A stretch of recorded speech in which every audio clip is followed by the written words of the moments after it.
अनेक लोक क्लिनिकमध्ये मला नेहमी येऊन विचारत असतात की डॉक्टर, माझं सतत डोकं दुखत असतं. हा बीपीचा तर प्रॉब्लेम नाही आहे ना? तर ॲक्च्युली हा एक कॉमन प्रॉब्लेम आहे. तो आपण पहिल्यांदा समजून घेणं किंवा ह्याच्याबद्दल थोडंसं स्पष्ट जाणून घेणं गरजेचं आहे. प्रत्येक डोकेदुखी म्हणजे आपल्याला बीपी वाढलेलाच आहे असं नाही, किंवा म्हणजे प्रत्येक डोकेदुखी आपल्याला बीपी जास्त वाढतोय किंवा आपल्याला बीपीचा त्रास झाला आहे असं नाही आहे. डोकेदुखीची अनेक कारणं असू शकतात. स्ट्रेस लेवल्स जास्त वाढणं, झोप कमी येणं, जास्त वेळ स्क्रीनिंग टायमिंग किंवा डिहायड्रेशन, ॲसिडिटी वाढणं, मायग्रेन, सायनस अशा अनेक कारणांमुळे डोकं आपल्याला दुखू शकतं. हाय बी पी हे आपल्याला त्यापैकी एक महत्त्वाचं कारण असू शकतं, पण ते एकमेव कारण नाही आहे. हाय बी पीमुळे आपल्याला डोकेदुखी साधारणतः डोक्याच्या मागच्या भागाला जास्त जडपणा जाणवत असते. सकाळी उठल्याच्या नंतर आपल्याला जास्त त्रास जाणवतो. मान ताठ झाल्यासारखे आपल्याला जाणवून येते. काही वेळा चक्कर येणं, डोळ्यांची दृष्टी थोडीशी धुसूर होणं म्हणजे अंधुक अंधुक दिसायला सुरुवात होणं, त्याचबरोबर बेचैनी वाढत जाणं, या सगळ्या लक्षणांना आपल्याला सुरुवात झालेली दिसून येते. परंतु एक गोष्ट लक्षात ठेवणं गरजेचं आहे की अनेक लोकांमध्ये बी पी वाढलेला जरी असला तरी कोणत्याही प्रकारची डोकेदुखी दिसत नाही. म्हणूनच बी पीला सायलेंट प्रॉब्लेम असं म्हटलं जातं. मग नेमकं बी पी कधी चेक करायला हवं आहे आपल्याला, हा एक प्रश्न आपल्याला पडतो. जर तुम्हाला पहिल्यांदा तीव्र डोकेदुखी झालेली असेल आणि आधी असा त्रास कधी झालेला नसेल तर त्यावेळेस बी पी चेक करणं योग्य आहे.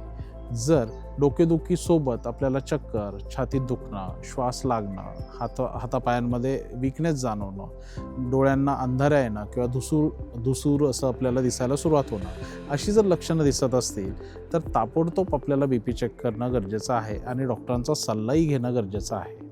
जर तुम्हाला आधीपासूनच बी पीचा त्रास आहे आणि अचानक आपल्याला डोकेदुखी जर वाढली असेल तर त्या दिवशी बी पी चेक करावा.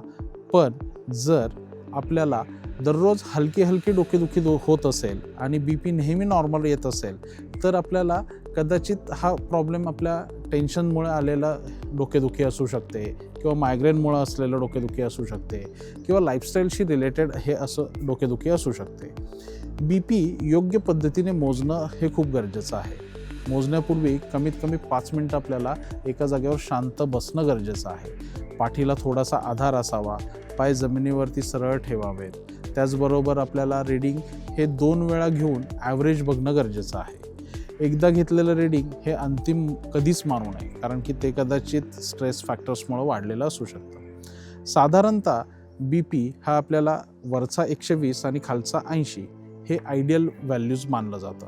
जर रिपीटेड रीडिंग घेतल्याच्या नंतर आपल्याला तो वरचा 140 आणि खालचा 90 याच्या दरम्यान जर येत असेल किंवा असा जर येत असेल तर आपल्याला बी पीचा विचार आपल्याला करणं गरजेचं आहे, कारण की ती हायर बॉर्डर थोडीशी दिसत असेल. सतत डोकेदुखी जर असेल तर फक्त पेन किलर खाऊन आपल्याला ते थांबवणं हे चुकीची गोष्ट ठरू शकते, कारण आपल्याला हे एक्झॅक्टली का होतं आहे त्याचं कारण शोधणं खूप गरजेचं आहे.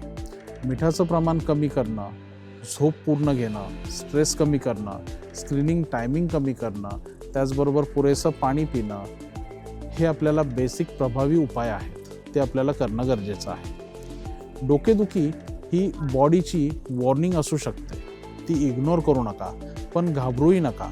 योग्य वेळी बी पी चेक करा आणि कारण समजून घ्या. जर तुम्हाला बी पीची मॅनेजमेंट किंवा रिपीटेड डोकेदुखीबद्दल प्रॉपर इव्हॅल्युएशन हवं असेल तर तुमच्या जवळच्या माधोबा क्लिनिकला किंवा हॉस्पिटलला नक्की भेट द्या आणि कंप्लीट चेकअप करून घ्या.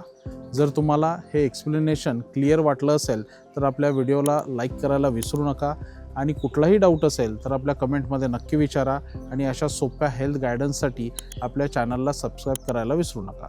थँक्यू.